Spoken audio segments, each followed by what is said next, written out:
welcome you to the Historic Oscar Theater and the honoring of John Sims. This remarkable man, conceptual artist, was in residence at the Virginia Museum from 2020 through 2022. During that time, it was an honor for the museum and its staff to work with John on numerous projects, creating public programs, including a full-length premiere performance, a flag bearing, and a listening session right in this theater, and a video exhibition of one of his short films in the museum's Monitor Gallery. Because of the national and international impact of John's body of work and social practice, and because of the importance of him being an artist based here in Sarasota, Florida, the museum acquired one of John's pieces last fall titled From the Chambers. It's fitting that we will share this work in a focused exhibition consisting of a sculpture and a video poem during the months of May through July 2023, allowing the public to experience one of John's most recent cross-disciplinary creations and allowing us, the Ringling Museum, to continue to raise awareness of this artist's significant life and work. I thank you all for coming together today in celebration of John Sims. Thank you.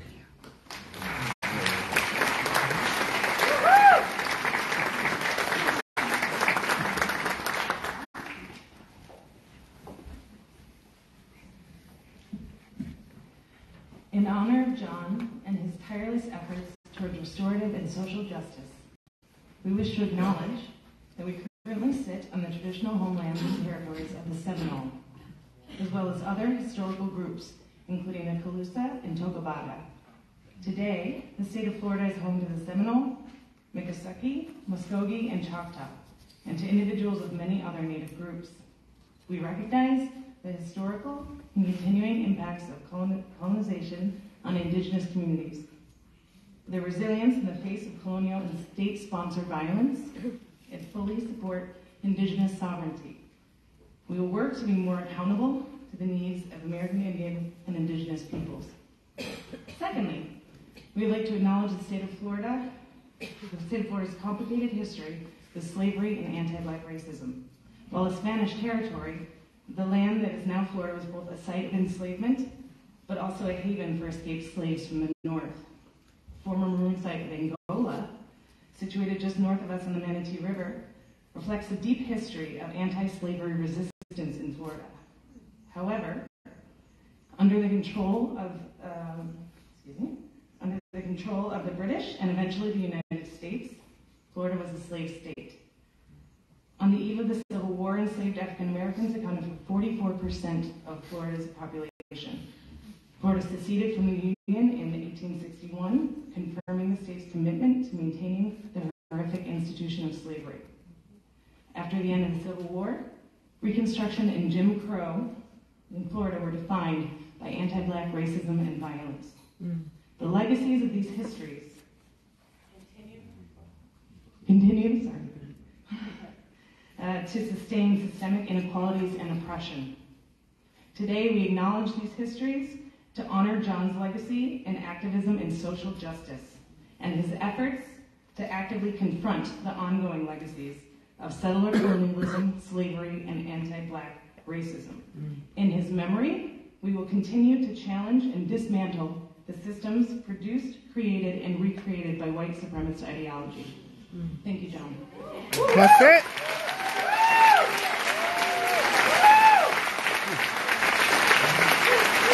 We will not be afraid. We will not live in fear.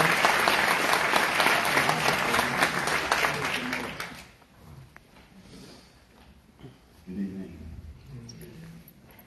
Kyle Batty, City Commissioner of District 1, great city of Sarasota, and the mayor, again, of this great city of Sarasota. I don't come here with a speech that's written, but one from the heart. John Sims, a friend of mine, a friend of all of yours, would be proud of this gathering here today. Be proud of the fact that you all took the time to come here and acknowledge his being. John was not just an artist, not just a mathematician, not just an activist, but more importantly, a humanitarian. Mm-hmm. We're here because of his humanity. We're here because of what he gave each and every one of us, because his life in itself was a symphony of art. Mm. Yeah. And life is art, and art is life. That's right. Truth. This great human being touched each and every one of us here and abroad. He gave much of himself, much of his knowledge, and he imparted that upon me in the conversations that we constantly have. Whether it be just the two of us or some symposium somewhere with his great aloof way of thinking. Yo, check this out, man. Check this out.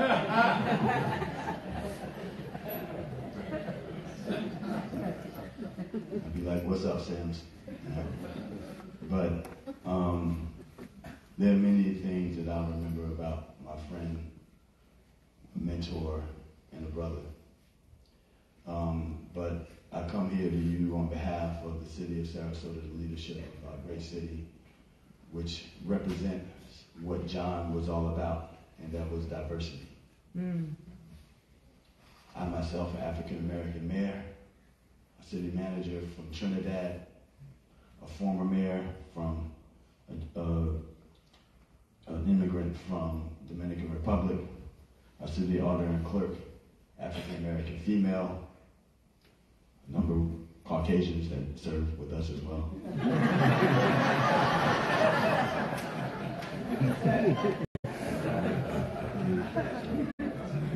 And police chief Registrar Che is from Puerto Rico. So we represent a rainbow of life. It's John Sims. So on behalf of our city commission, myself, Commissioner Jenny Koch, Commissioner Erica Royal, Commissioner Debbie Trice, and our Vice Mayor Liz Albert, I'd like to bestow upon John Sims posthumously the City of Sarasota Mayor's citation. Whereas John Sims, the creative director of Halo Arts Project, broke ground in the area of math, art, and endeavored to shine a light on visual artists and inspire them through the salon at his Sarasota Art Studio. And whereas John uplifted not just this community, but his country and the world through conceptual art, music, writings, and activism in the realm of social justice, creating a legacy of demands for change. And whereas by choosing to make this great city his home, John became a son of Sarasota and enriched our community through his ideas, creation, and engagement. And whereas John's words have appeared in publications around the world, and his brilliant voice will live on, generating a powerful impact within the arts community. Now, therefore, I, Kyle Batty, Mayor of this great city of Sarasota, Florida, and on behalf of the great citizens of our great community, take great pride in recognizing February 13th is 2023 John Sims Day. Yes.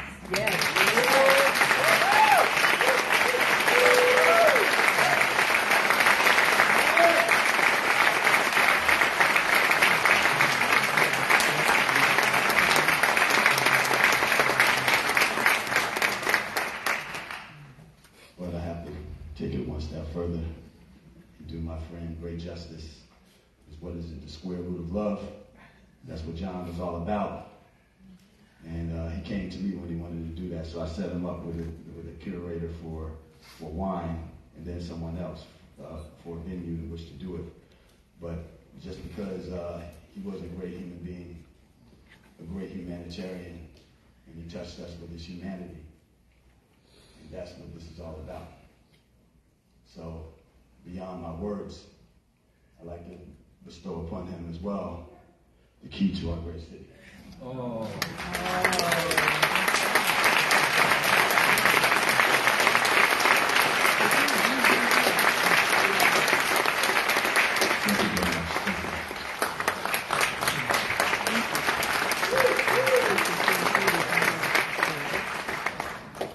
Good evening. My name is Renee James Gilmore, and I have the great pleasure of calling John Sims my friend. Whether he sits in this audience with us tonight or smiles upon us from the heavens, he remains my friend. I'd like to introduce now Nate Jacobs. I'm going to be your MC for the evening, such that it is. And Nate, if you would mind coming up, welcome.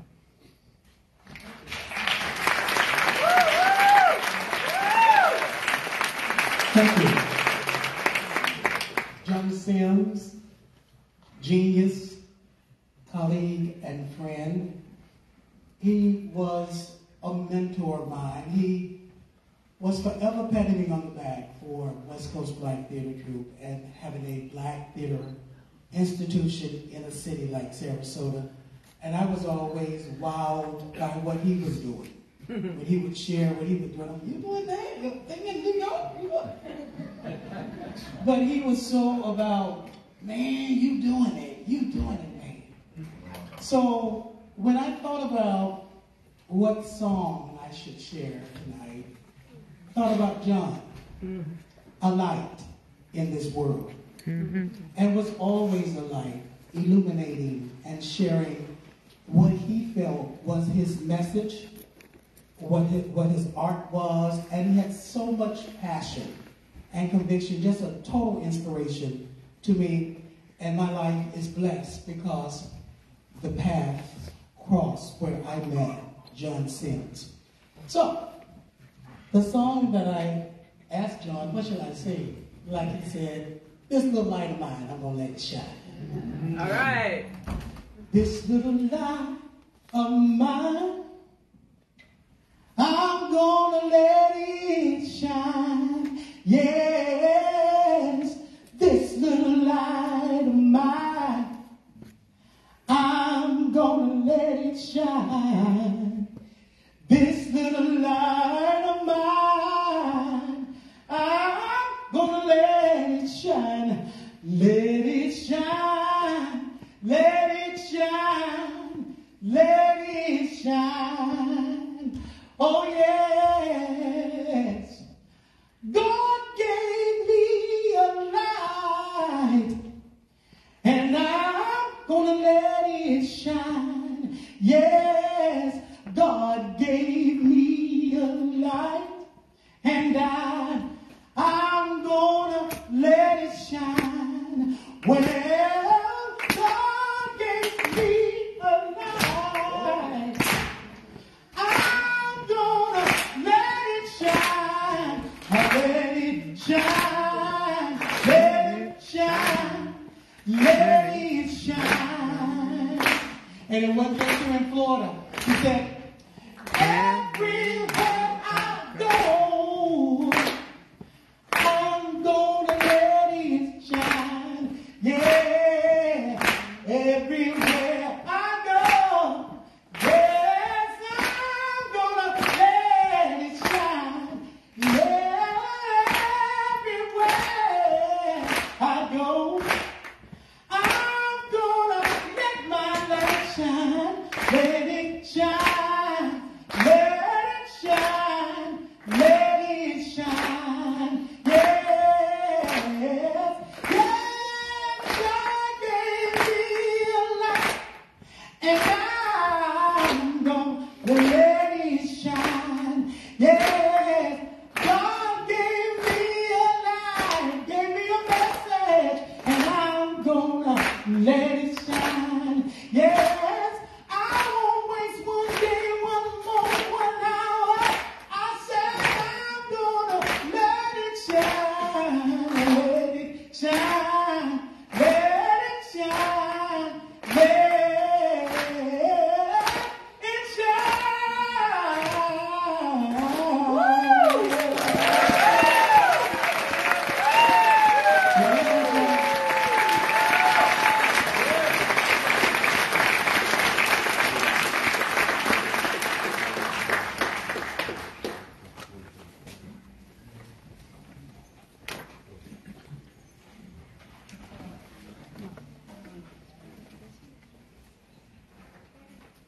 I once read that an older sibling is there to help you.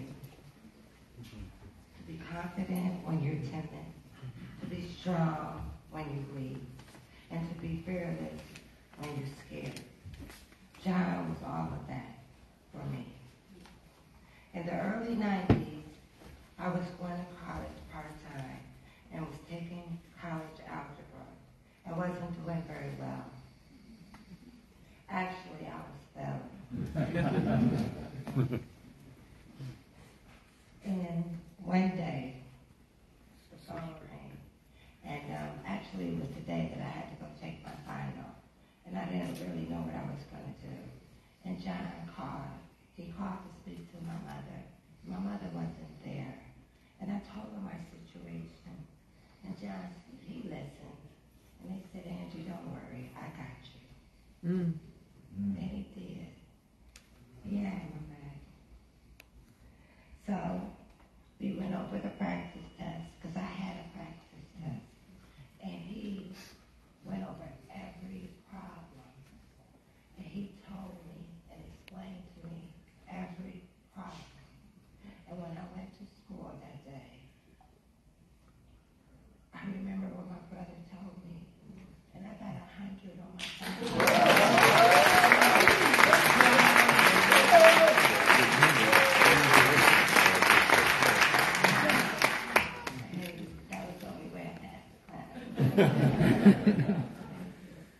And then another time, he was there for me. When my mother passed away, he knew I was having a hard time. But he called me, and he supported me, and he checked up on me to make sure I was okay, even though I know he was having a hard time too. Yeah. He put me first. And I love him for that. And that brought us together, closer, you know. John was amazing to me. And you know, the pain of his death won't go away. It's a process. But just knowing the love that he had for me, and when my mom passed away, he showed me how much he cared. It would carry me through just the memory of him. I love my brother, and I'll miss him. And thank you guys for coming and supporting him. Thank you.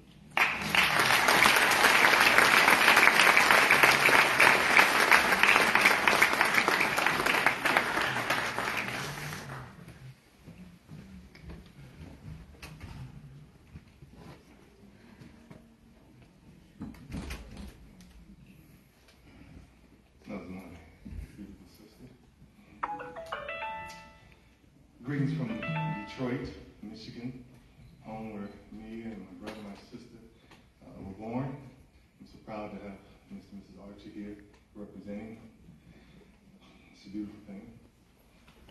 First, I want to say thank you, Sarasota, and the art community here for having my brother, John, for loving him and providing him with a space to grow, flourish, and create. And as I understand, it may not have always been beautiful. Things that blossom. So I appreciate you for that. And even the love that came pouring out of the city when I got that fateful call, I was touched. It reminded me why John loved this place so much. And the people here, you,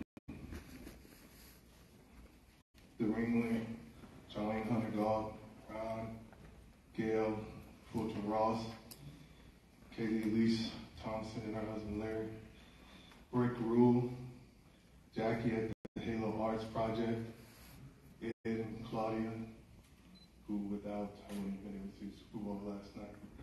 Appreciate that. So many of you who stopped by the house to say that you love John. This is a special place. I wish I knew all your names. I wish I could give you all a hug. I know that's just how love is. Sometimes it's too big to put your arms around. And that's why we dig deep into the roots that's buried in ourselves. But what can I say about John? I love my brother. We have our moments when we laughed from the belly, and moments when we disagreed, when nothing was funny. But I love him. There's a lot to say about that guy. But there are three qualities that I most respect about him, and that's his vision, his critical eye, and his audacity. There are other qualities, but these stand out. I respect his vision. He was fascinated with the possibilities, what could be. The lure of the idea. He lived in the world of ideas as he drugged those into reality. Second, I respect his critical eye, his ability to engage in an idea, an object, or a situation from various angles and perspectives. He could see the process in his face and his eyes. He would read the text, not just books, but rooms and people and situations. And he read with focus, intention, and the will to understand, and in many cases, to make change. Third, I respect his audacity, his ability to manifest, drag even an idea and a vision through that critical process and transform it into an impressive new reality. Let me give you an example. And if my voice cracks, just know that's the love that's seeping through. Because it's there and it's deep. As a kid, John once decided that we would build a clubhouse. Where he got that notion, I don't know, maybe very much. I don't know. But one day he began to dig out a section of my mother's backyard right behind the big tree in the back. And I asked him, what are you doing? And he said he was laying the foundation for his clubhouse. Of course, so you have to have a foundation for a clubhouse, especially one of this magnitude. My mother did not share that vision in her.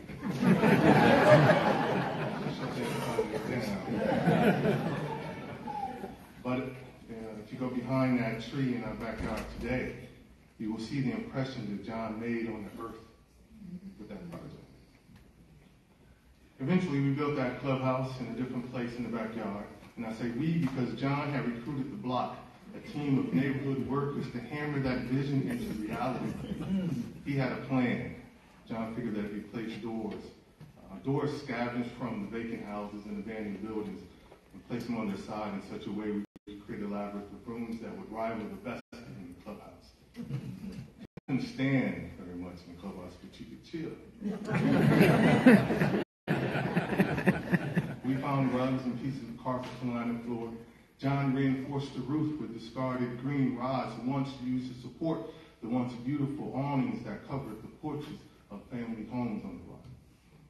Using those rods, he somehow tethered the structure to the fence lining my mother's backyard, creating stability. We scavenged shingles for the roof. The landlord next door was putting a new roof on the house, and John decided that the clubhouse needed a shingle roof too. He used discarded shingles. He even fashioned a fireplace out of bricks and mud and stuck a piece of old gutter in the roof as a chimney. And I remember the process, the critical thoughts. Okay, let's do this. Nah, let's change that. What if we did this? No, that ain't right. And why did you do that? You know, the process, the often frustrating process. Anyway, in the end, the clubhouse was impressive and sturdy. The vision stood as a reality. This was the audacity of John. Someone later tried to destroy that clubhouse, and the house sustained some damage, but it did not fall. My mother and Miss Cotton, our next door neighbor, condemned the structure. They didn't trust the chimney. They didn't appreciate what we were doing to the fence. They didn't want to know, and they wanted to know where we got those doors. But perhaps they didn't know you had to dismantle, perhaps burn down a dysfunctional house to build a more beautiful edifice. I love my brother, and I respect his respect for his own vision, his critical eye, and his audacity. His body of work is now his edifice. His clubhouse still stands. His vision is the possibility of what we can be as Americans, as human civilization and humanity. His critical eye is how we drag that vision, kicking and screaming into reality, wrestling with the truth, the good, the bad, and the ugly. And his audacity, our inspiration to question, demand, act, even when others disagree. John is a math artist, and as such, he is also a bridge builder. and that at the heart of his enterprise, he sought to bridge math and art, to bridge the principles of the universe with the poetry of humanity to build a better world, to build a better clubhouse we all can live in. For me, he lives because of his clear vision, critical eye, and sheer audacity. I could go on, but I won't. We can continue this conversation elsewhere, and we will. But today we will miss him. But we have his work. So thank you, Sarasota. That's right.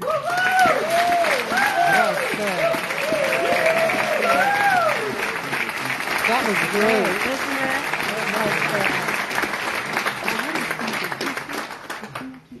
John was my friend, and he was my teacher. John taught me a little bit about perspective from a whole different way. That song, Dixie, I'm a Florida girl, born and raised here, and hearing John's music, I wish I were in Dixie. In Dixieland, I'll take my stand, and that's where we are here today. That's right. I'd like to introduce a friend and a teacher of John's, Gail Fulton Ross.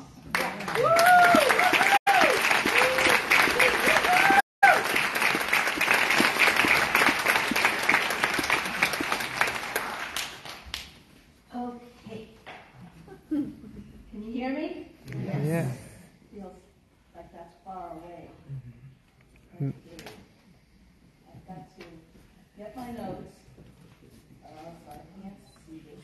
I know Frank is over there laughing now. Okay, here we go. John was not an artist of this empire. He was a cultural warrior who used his intellectual genius and brave heart as weapons.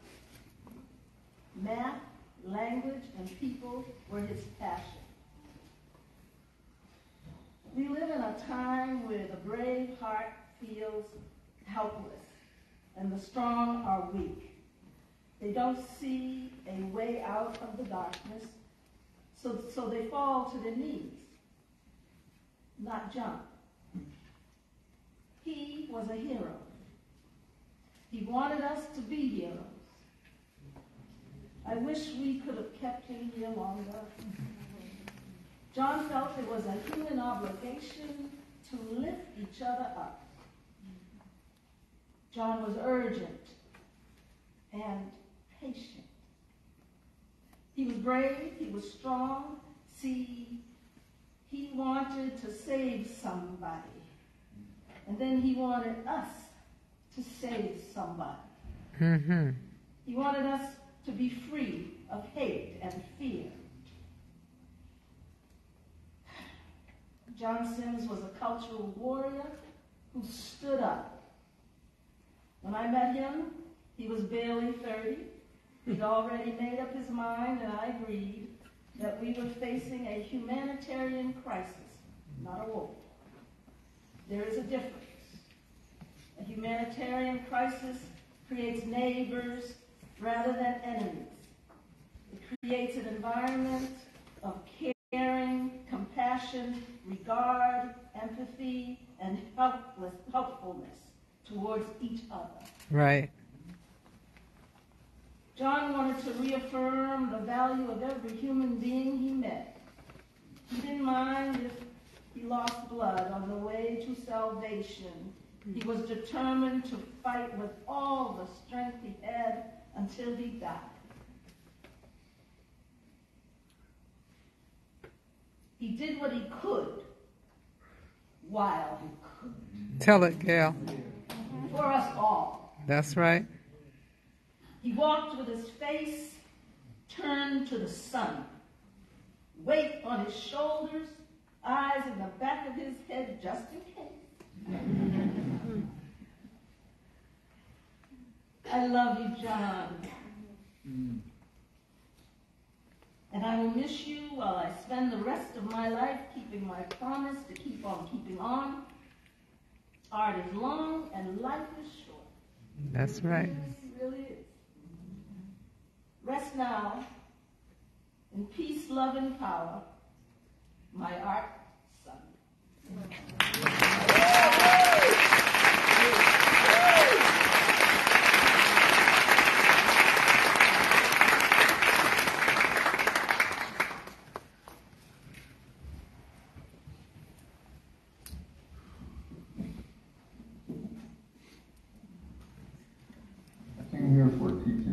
at Green School of Art and Design. Now it's called Green College of Art and Design.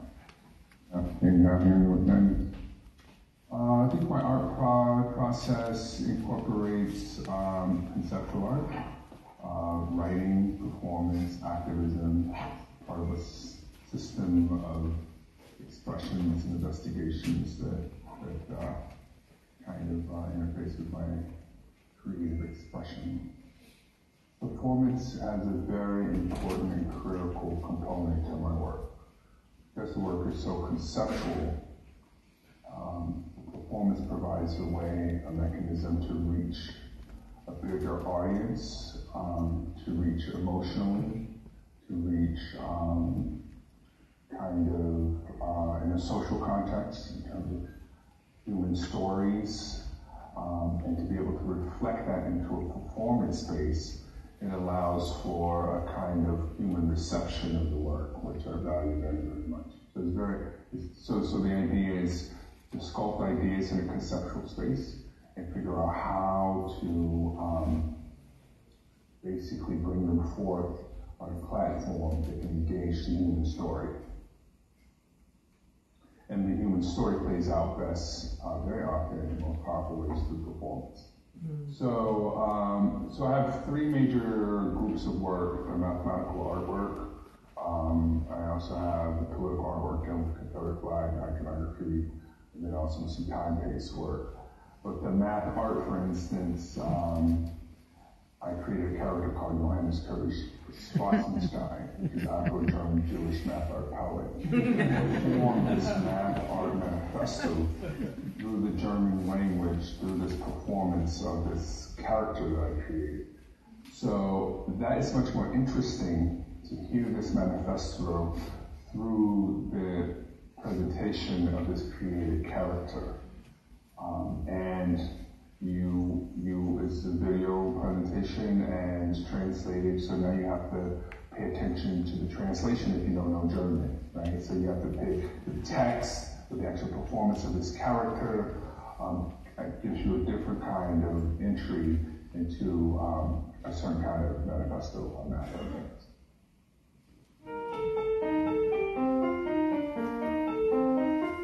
This is the Pie song.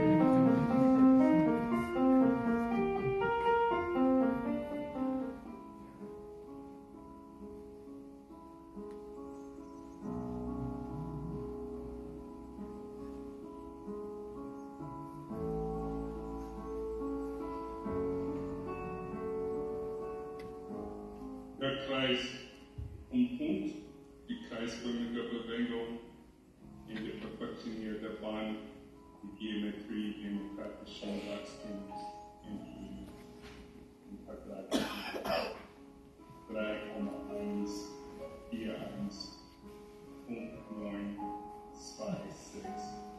Zeige deine Farbe, zeige dein Gesicht, zeige deine Seele. In einem abgesteckten Muster von Komplexität, die Phase 2, schwarz und weiß, die Phase 3, rot, weiß und blau, blau, rot, schwarz und grün, die Phase 10 war das Gegenteil, als Schwestern und Kleider, Überzeugung, Quadratur des Kreises, die Kreisförmigkeit, der Rechtwinkligkeit, der assoziativen Dualität von einem. Das Quadrat! I love that one. That's nice and funny.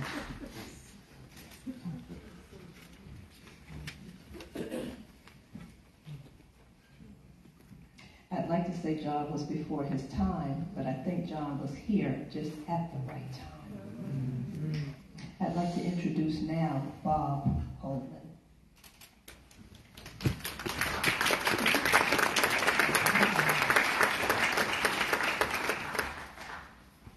Praise, all praise, John Sims' Praise Day poem. And, of course, it's also Pi Day today. So I hope you all get you some. I run the Bowery Poetry Club in New York, and John was our artist in residence and did his first New York show there. His inspiration is still flowing.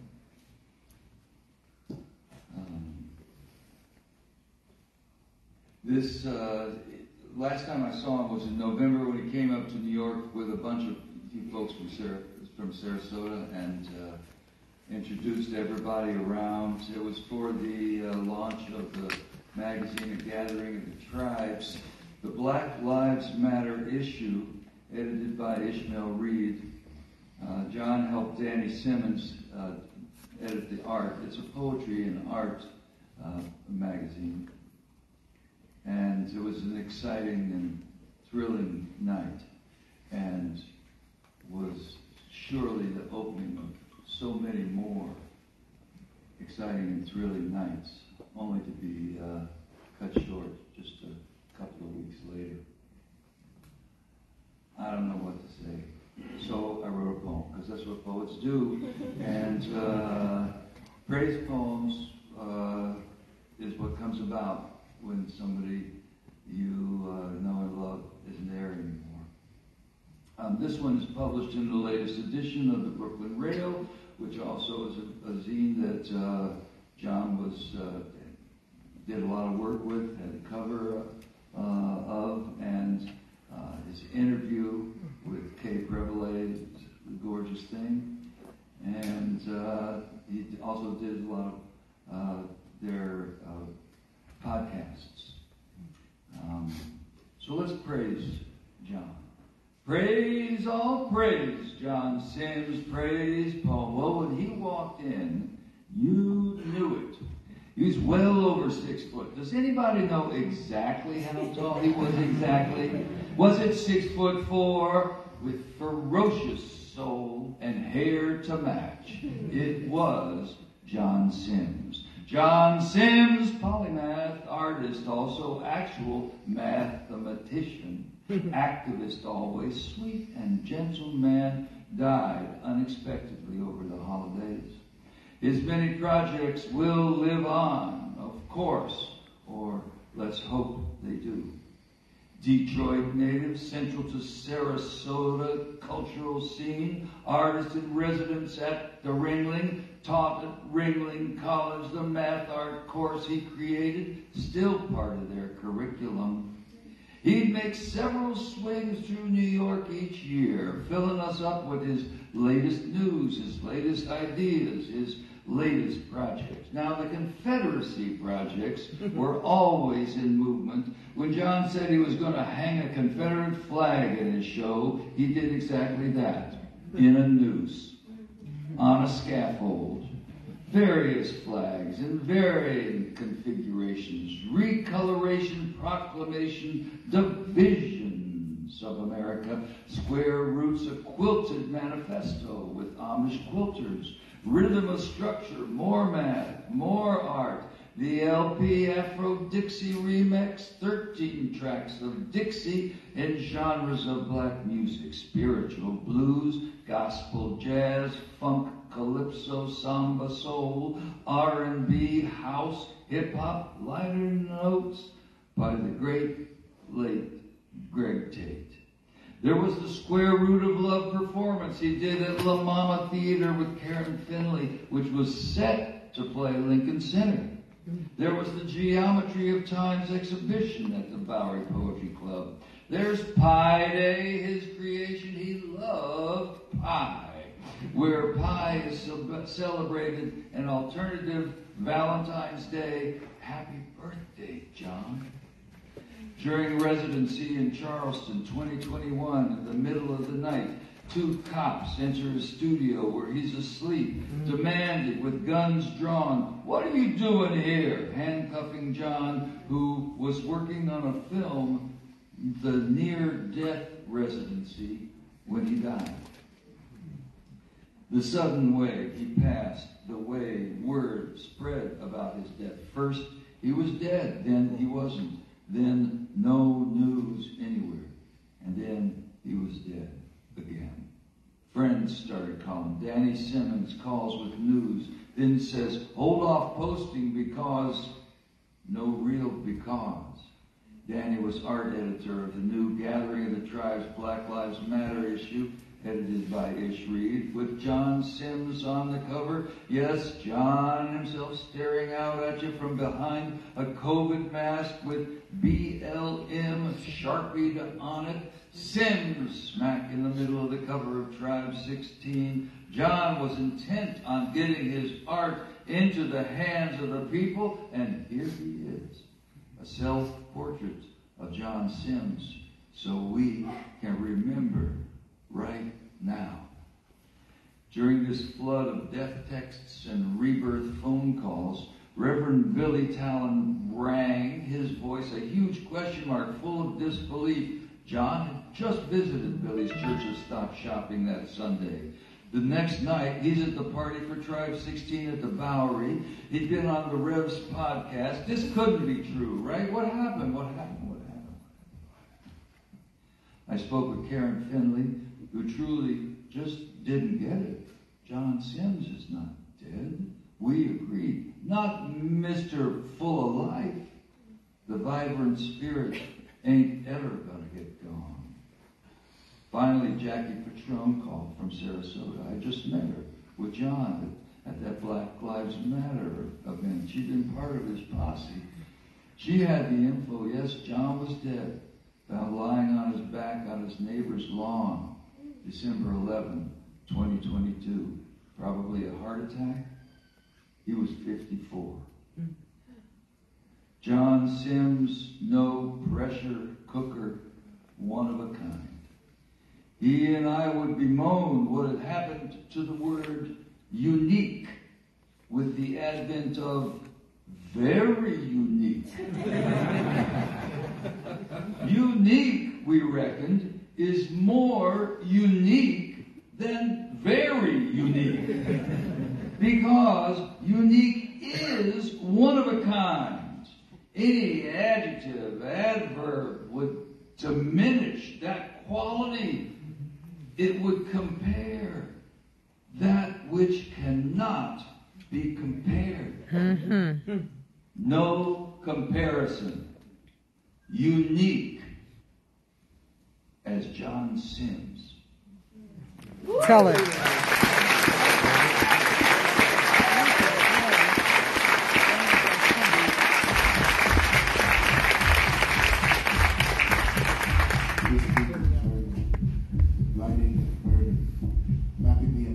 Physics latent in the crevices of a physical reality that we call home. And in this home burns oxygen for life, for warmth, for the strange attractor called love. As a system of intersecting impulses and desires, both abstract and physical, both rational and irrational, both relational and similar. As a force of the mind where ideas and principles consecrate secret marriages. As a force of the body where serotonin and dopamine conspire. As a force of the spirit, an antidote for iniquity where heavenly forces inspire. The unification of these fields of forces as a godly opportunity for transcendence and grace. The foundational elements of humanity. But to unpack the magic of this force, we must examine its product space. The geometry of its language, the rhythm and structure of its path, its elements, its parts and components. We find the root. And in the product space is a list of factors where there exists a square root, a reflection of you and me. And all our combinational occurrences. And this root, like square root of one square root, and simply and magnificently love.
relazionali e singolari come una forza nella mente, dove idee e principi consacrano matrimoni segreti, come una forza del corpo, dove serotonina e dopamina cospirano come una forza dello spirito, un antidoto per le ingiustizie, dove forze celestiali ispirano.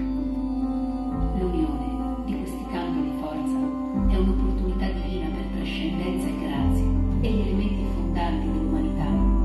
Ma per scoprire la magia di questa forza, dobbiamo esaminare lo spazio che produce la geometria della sua linea, il ritmo e la sintassi del suo percorso, i suoi elementi, le sue parti, le sue componenti, e troviamo la radice. E nello spazio prodotto, una lista di fattori, dove esiste una radice quadrata, riflesso di me e di te e di tutti i nostri eventi combinatori. E questa radice, come la radice quadrata di uno, è semplicemente e magnificamente amore.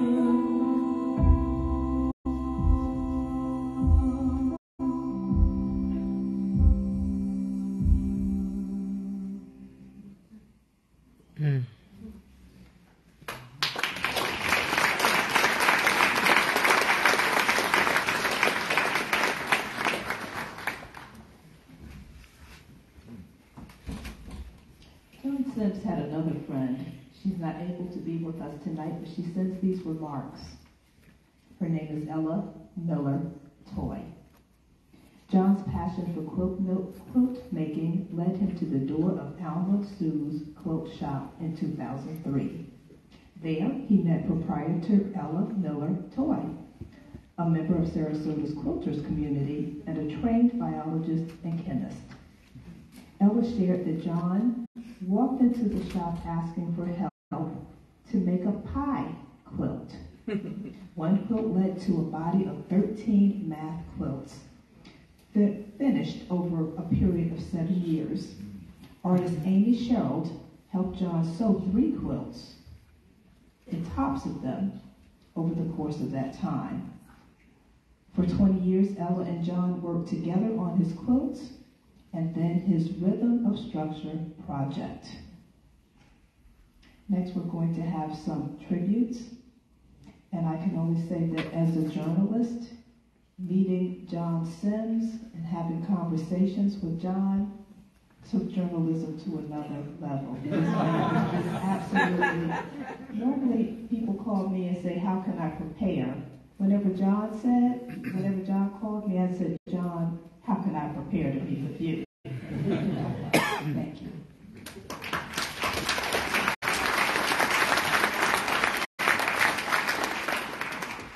Dear John, August 25th, 2021. I'm pleased to inform you that the Multicultural Health Institute, MHI, has selected you to be one of its 2021 Champion Awardees in recognition of your long-standing support of MHI and 25-year record of delivering impactful health education, awareness raising, and advocacy for underrepresented communities. In addition, we wish to recognize your strong and visionary work as an arts activist over a similar time frame, often a lone, courageous voice speaking uncomfortable truths, dedicated to your authentic craft. As a 2021 Champion Awardee, we invite you to be our guest at our 25th anniversary fundraising celebration to receive your Champion of Arts Award under the theme Blue Zone Healing Around the World. Yeah. It was a great moment. I'm glad we had that, John. I'm glad we did that little film thing together and a bunch of interviews and a lot of projects and plotting and planning and sharing and dreaming and hoping to see you as the artist in residence at the Green Museum, at the top of your game, marching in the Pi Day parade in San Francisco. I am just glad to have borne witness to your incredible rise and ability to fully manifest your many, many gifts. I know that my mom, my sister, my family, my daughter, we cherished you and really, really have really pleased to see your success.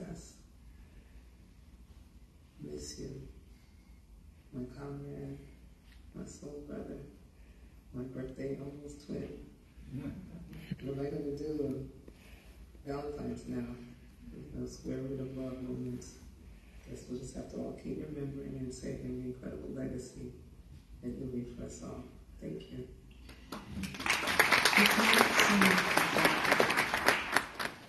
Of John's sudden departure that has me in bits. It's the fact that beyond being a brilliant mathematician and a writer and an artist and a critical thinker and a musician and a linguist and a teacher and a friend and a brother and a cousin and a partner and a lover and all the things, the roles that all of us as adults in different ways fulfill. It's the fact that many of us have lost a really dear, beautiful, generous, kind, and loving friend. A true human being. I often say that when we're born, it doesn't necessarily mean that we're human. And John's humanity and sincerity and his personal integrity and his character was just beautiful. It was nice to see how shy he could be and gregarious at the same time. It was nice to see how excited he would become about different ideas and how wonderful it was to be able to have a friend that it was intellectual jazz in terms of ideas, and call and response was ever present.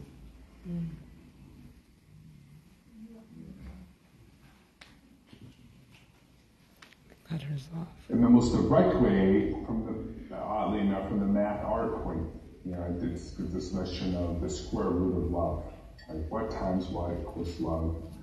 And also it gets you to think about love as the love of ideas, the love of objects, right? The love of people. It's different. You can love these things in very different ways. Love of ideology and politics, And then what does that point to? Issues around commitment and focus and selflessness on some level. What does it mean when you love something? And what does it mean when I see someone who really loves the Confederate flag, right? What does that mean, right? And how do you have a discussion with that? And how can that discussion be subverted? And so the love I appreciate. So when I see someone who's convicted about anything, really, that's interesting to me. And that can be redirected. I believe that energy as a vector can be redirected in different ways.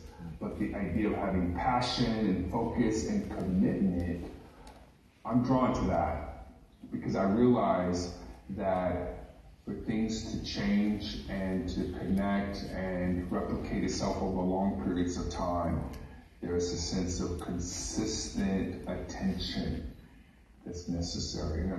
And that for me represents a certain kind of love.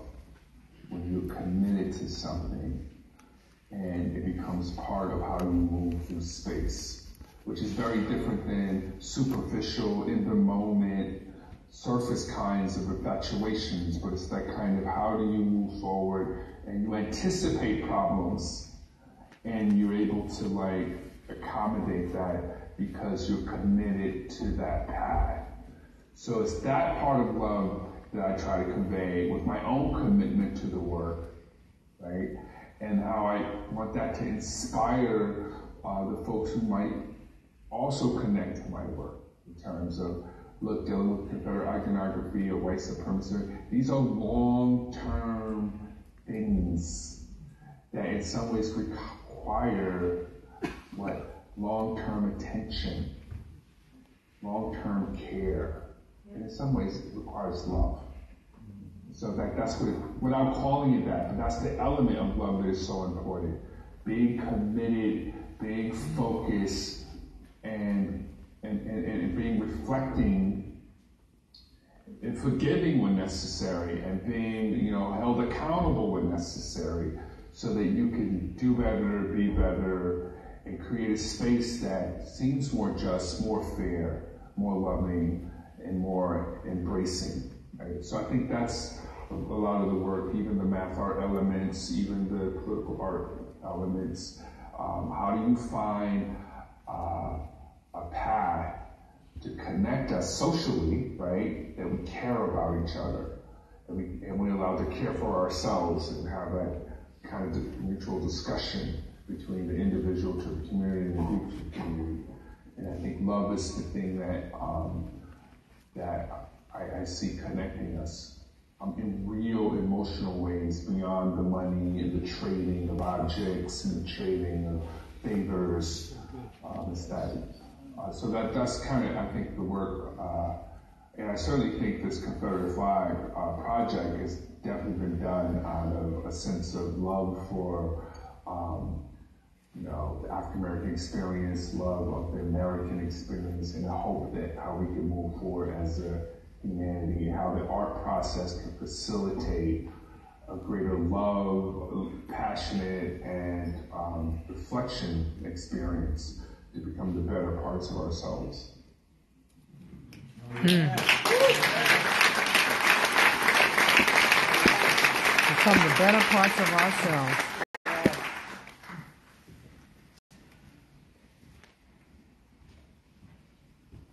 Quite follow the script. Anyway. When I listen to John's voice and think about the depth of things that he had to talk about, the depth of things that he had to activate, when he talked about moving through time and space, I want to introduce Charlene Hunter Galt. Charlene is who I got the news from. She was at ABC 7 one morning getting ready to do a segment, and she was on the cell phone, and we were getting ready to go on the air. She was going to be one of our Suncoast women to be recognized. And she was on the phone, and she did like this, and she said, "Just a moment, I'm talking to the family of John Sims. He died." And I said, "John Sims." It did not even connect with me. And so someone in the station with me said, "John Sims, you know John?" And I said, "No, John Sims is not dead." Today I questioned that. Is John Sims dead? When I talk to John Sims, I can believe that he is with us right this moment. Charlene.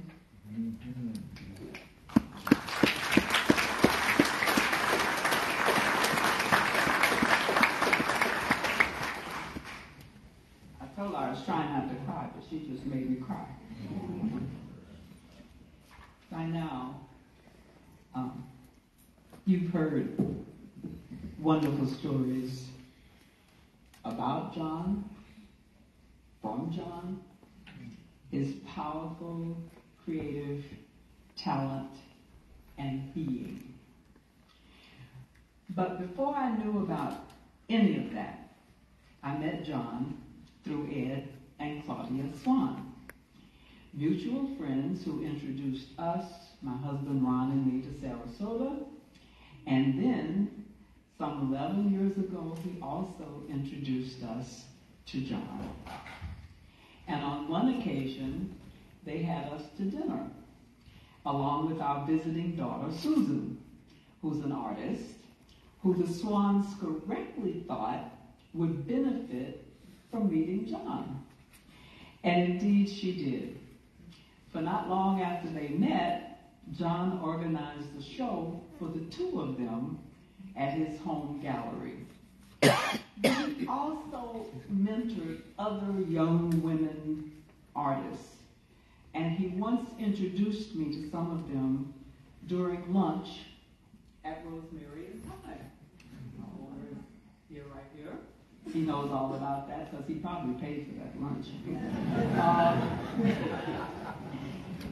But the reason we were at Rosemary and Thyme that day was so that I could share some of my history of overcoming challenges as a Black woman.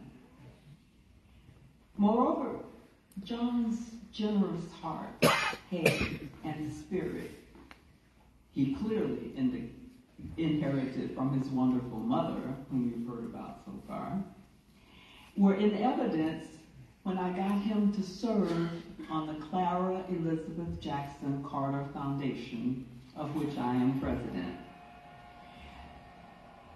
In his 2 years on the board, John successfully helped provide thousands of dollars to organizations like Every Black Girl, or EBG, which started as a response to an assault in a classroom on a Black girl by a male police officer, which resulted in the girl and another classmate who stood up to her defense being arrested.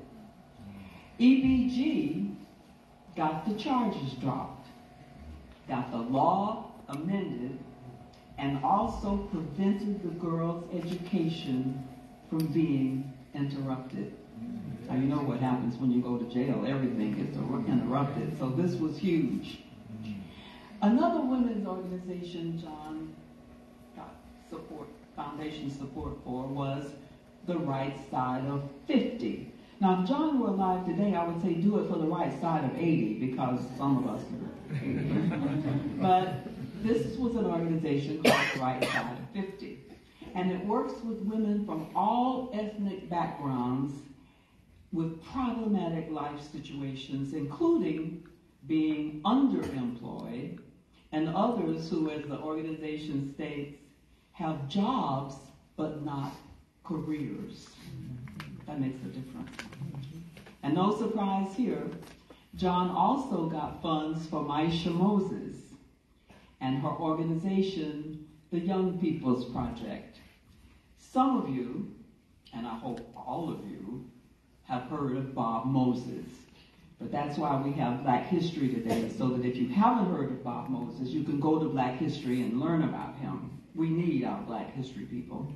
At any rate, his daughter... At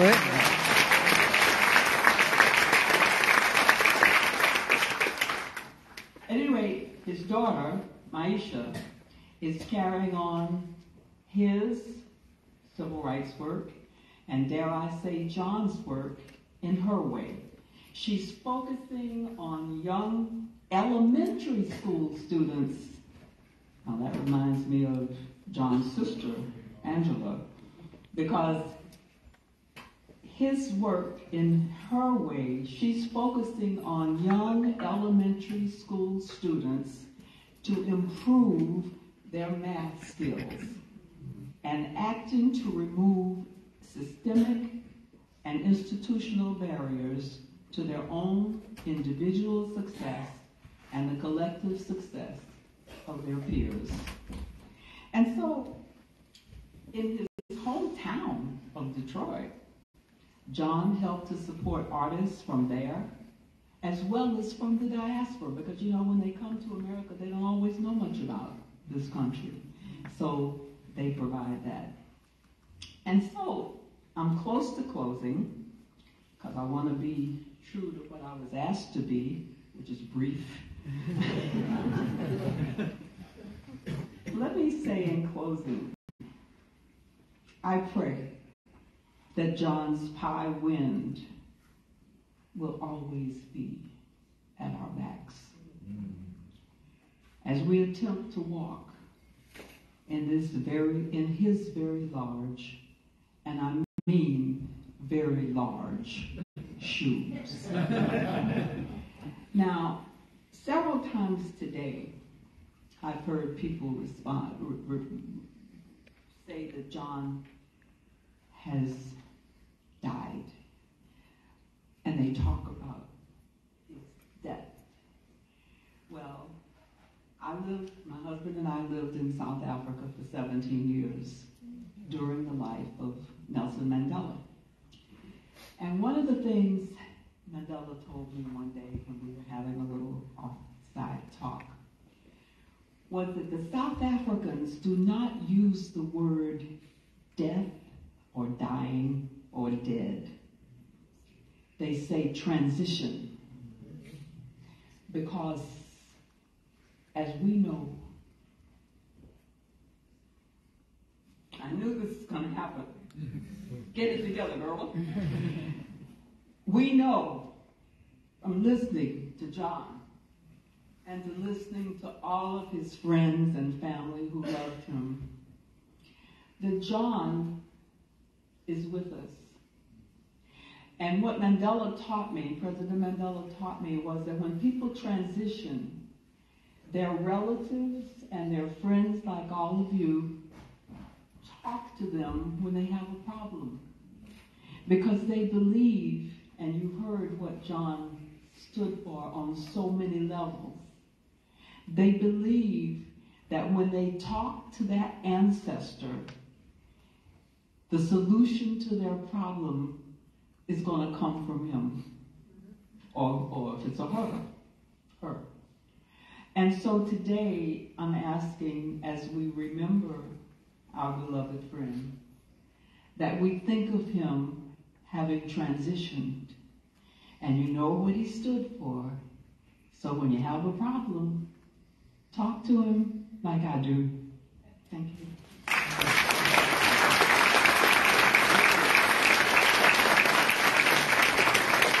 Everybody has been impeccable.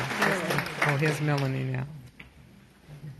All right, now. Good evening, everyone. Good evening. I am Melanie Lavender, and I'll be introducing our musical acts on this part of the program. I'm also a spoken word artist, born and raised right here in Sarasota. John gave me my first opportunity to perform on a stage at his proper way to hang a Confederate flag in 2006. And from there, life has been great. So our next person to come to the stage is Twinkle.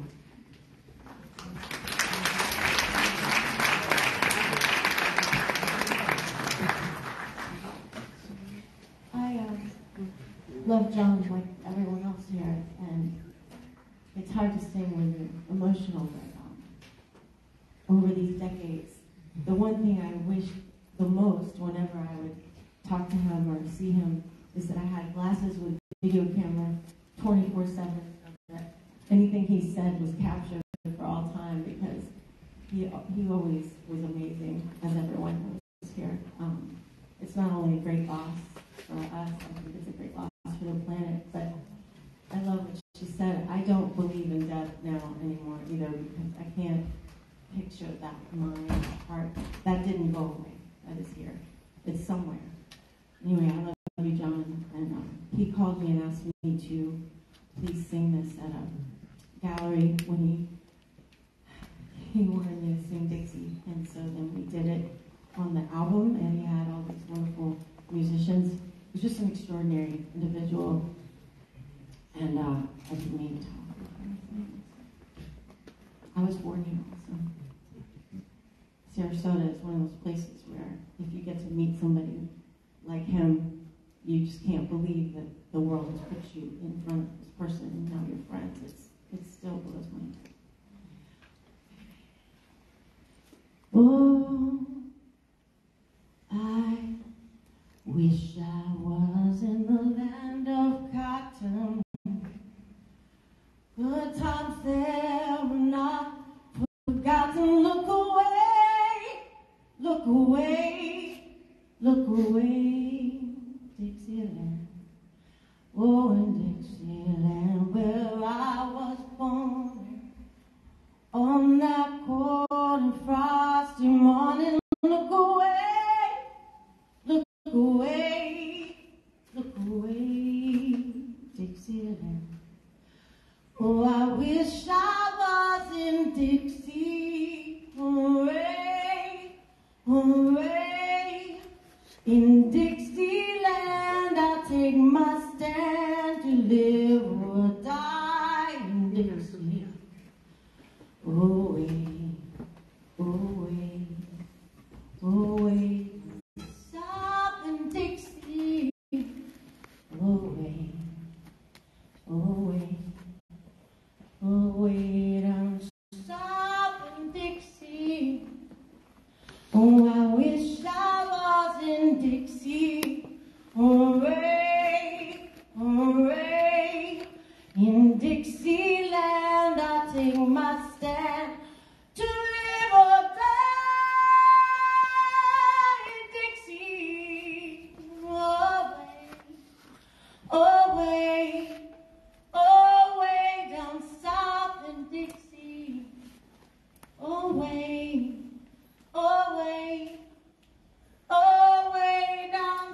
Dixie is a powerful statement, as you can see. John worked on reclaiming it as our own.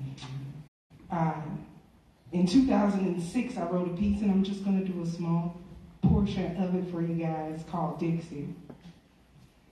Sing that old Dixie song, y'all, is all I can hear whenever I see that flag. The mighty South is what they cry, never thinking they would lose, not wanting to change their honorable way of life. Why would they want to change? Living in the big house, reaping the rewards of the land, hunting, laughing, and drinking, while having a good meal with your good Christian family. But Dixie had a little black secret in its backyard, and that secret is all I see whenever you wave your flag. All I see is the beatings. All I see is overworked and underfed slaves plowing your land, planting your seeds in the bitter cold and the blistering heat. Not allowed the simple rights of a man, not knowing freedom but always dreamed about it. Can't speak freedom because y'all get hanged about it. That's what I see whenever you wave your flag. That's what I see whenever you wave your flag. John was a supporter of many women in many forms of the art itself. Our next speaker, Reverend Billy, is going to give you a taste of what his sermon is all about.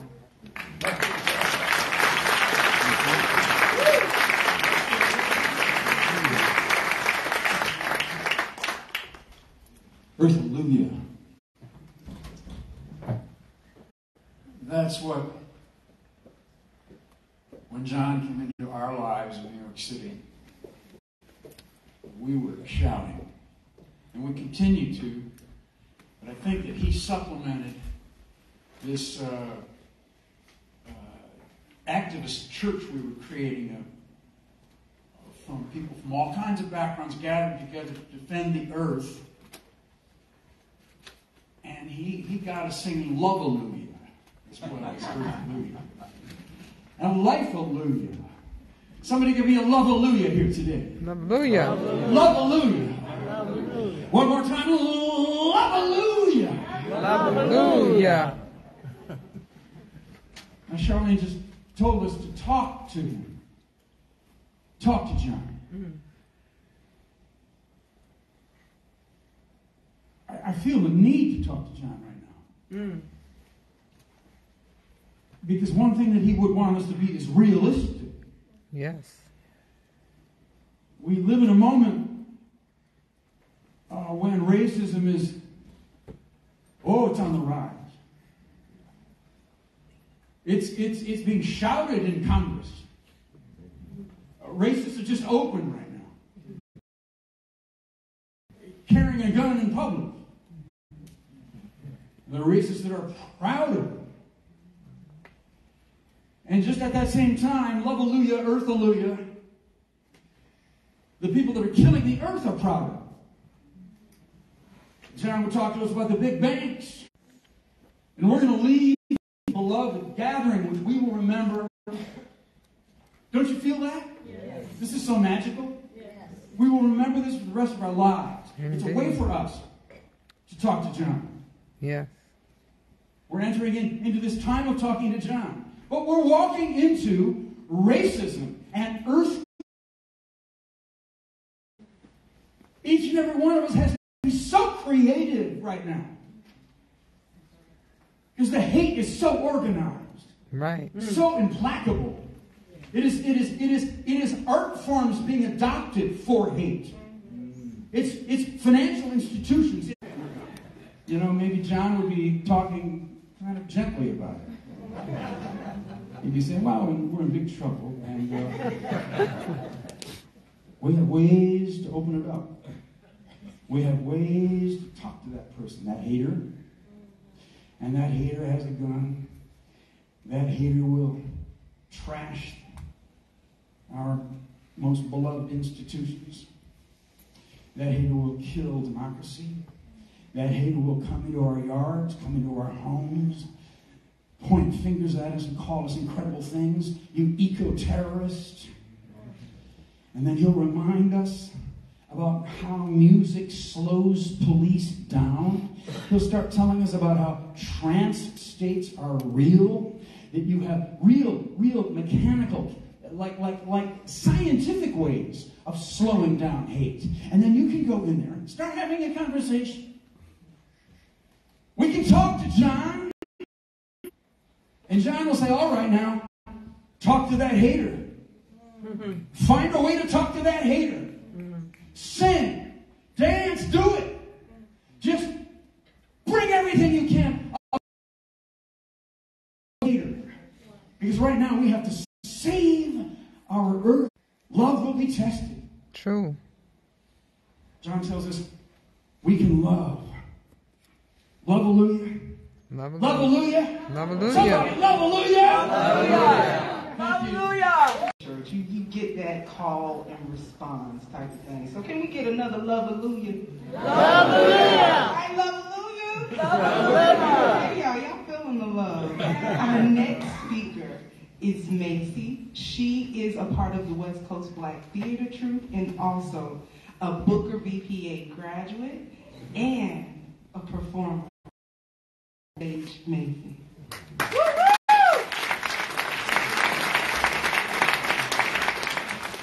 Hello, everyone. Before I sing, I just wanted to take a moment to talk about the key word of the night, which is love, which is what John Sims shall always be my song of praise, for it was grace that bought my liberty.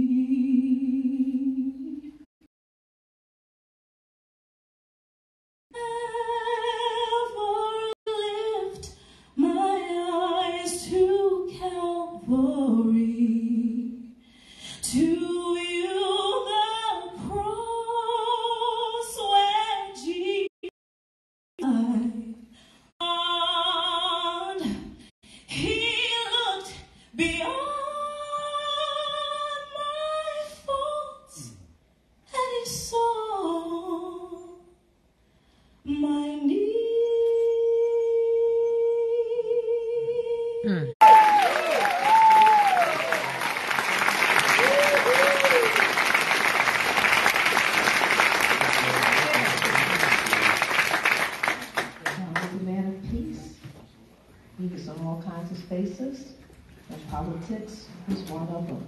He certainly knew that we all had to talk. I'd like to introduce now Mayor Dennis Archer. The mayor's the last person.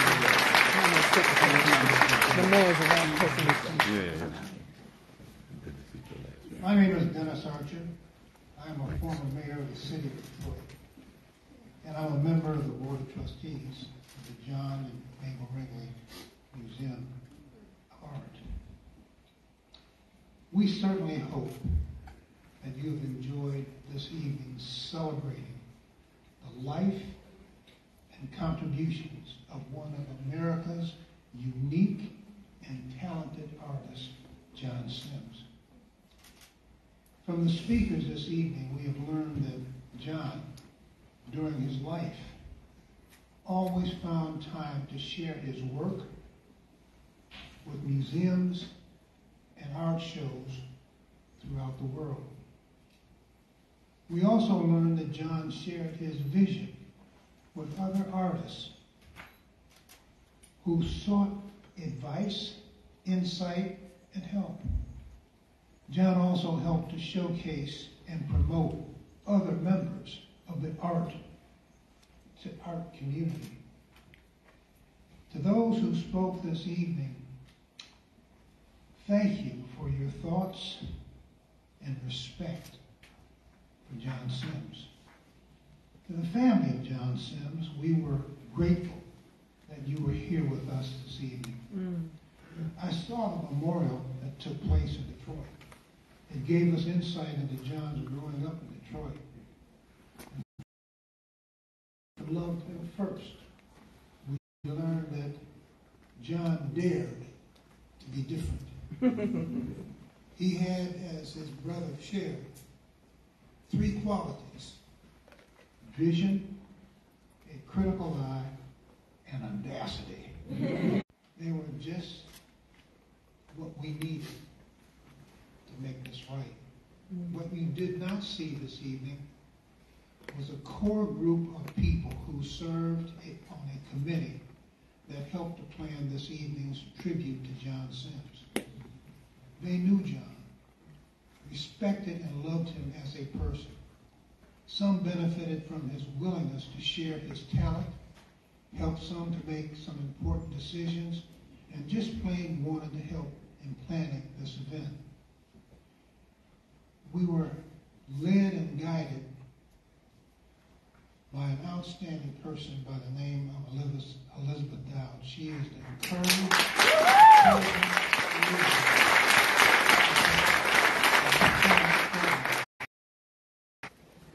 Now I would like to invite you to join everyone at a reception made possible by a great friend. And so, George Armstrong, I'm going to ask you to stand up and turn around so that we can say thank you.